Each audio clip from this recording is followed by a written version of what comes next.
بسم اللہ الرحمن الرحیم۔ السلام علیکم ورحمۃ اللہ وبرکاتہ۔ ناظرین سے درخواست ہے کہ اگر انہوں نے ہمارے چینل کو سبسکرائب نہیں کیا تو چینل کو سبسکرائب کریں اور گھنٹی کے نشان کو دبائیں تاکہ ہر نئی آنے والی ویڈیو آپ کو مل سکے۔ یوں تو بھارت کو ریپستان بھی کہا جاتا ہے۔ بھارت میں ہر روز 15 منٹ کے اندر ایک عورت کا ریپ ہوتا ہے، لیکن آج ہم آپ کو ایک ایسا واقعہ سنا رہے ہیں جسے سن کر آپ کے رونگٹے کھڑے ہو جائیں گے۔ ایک ایسی داستان، ایک ایسا سچا واقعہ جس کا تصور بھی انسان نہیں کر سکتا۔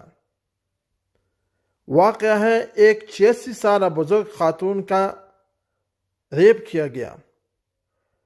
برطانوی نشریاتی ادارے BBC کی رپورٹ کے مطابق دارالحکومت نئی دہلی میں پولیس نے ایک ایسے ملزم کو پکڑا جس نے ایک 86 سالہ عمر رسیدہ خاتون کے ساتھ ریپ کیا اور انہیں تشدد کا نشانہ بنایا۔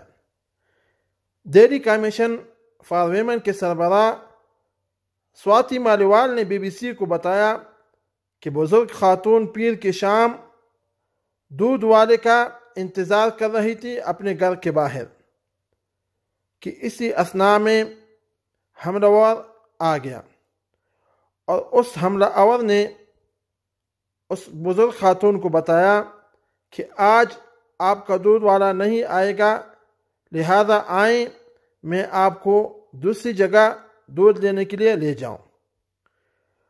خاتون کو لے جاتے ہوئے راستے میں اسے قید کے اندر تشدد اور ریپ کا نشانہ بنایا۔ وہ بزرگ خاتون چیختی رہی، چلاتی رہی کہ میں آپ کی دادی عمر کی جگہ پر ہوں، لیکن حملہ آور کو تھوڑا سا ہم بھی نہیں آیا، اور اس بدبخت نے اس 86 سالہ بزرگ خاتون کا ریپ کیا اور انہیں تشدد کا نشانہ بنایا۔ قید میں وہ عورت روتی رہی کہ اسی اثناء میں ساتھ گزرتے ہوئے لوگوں نے ان کی آواز سنی اور انہوں نے اس حملہ آور کو پکڑا اور اس عورت کو بچا لیا۔ ریپ ہونے کے بعد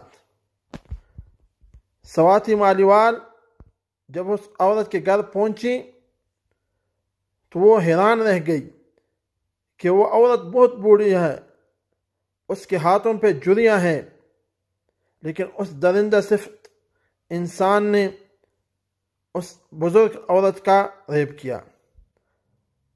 انہوں نے یہ مطالبہ کیا کہ جلد از جلد اس درندہ صفت انسان کو پھانسی کی سزا دی جائے۔ سواتی مالیوال جو ایک NGOs کی سربراہ ہے، انہوں نے وعدہ کیا کہ ہم دہلی ہائی کورٹ اور گورنر کو خط لکھیں گے اور بہت جلد اس درندہ صفت انسان کو پھانسی کی سزا دلوائیں گے۔ یہ ظلم کی انتہا ہے۔ ایک بزرگ خاتون جسے کوئی انسان بھی دیکھ کر اپنی ماں، اپنی دادی اور اپنی نانی کا درجہ دیتے ہیں، لیکن ہندوستان جو اصل میں ریپستان بن گیا ہے، وہاں پر اس ظالم انسان نے ان کے ساتھ یہ ظلم کیا۔ اللہ تعالیٰ سے دعا ہے کہ ہمارے ملک پاکستان کو خوشحال اور پرامن بنائے اور ہماری ماؤں، بہنوں اور بیٹیوں کی حفاظت فرمائے۔ آمین ثم امین یا رب العالمین۔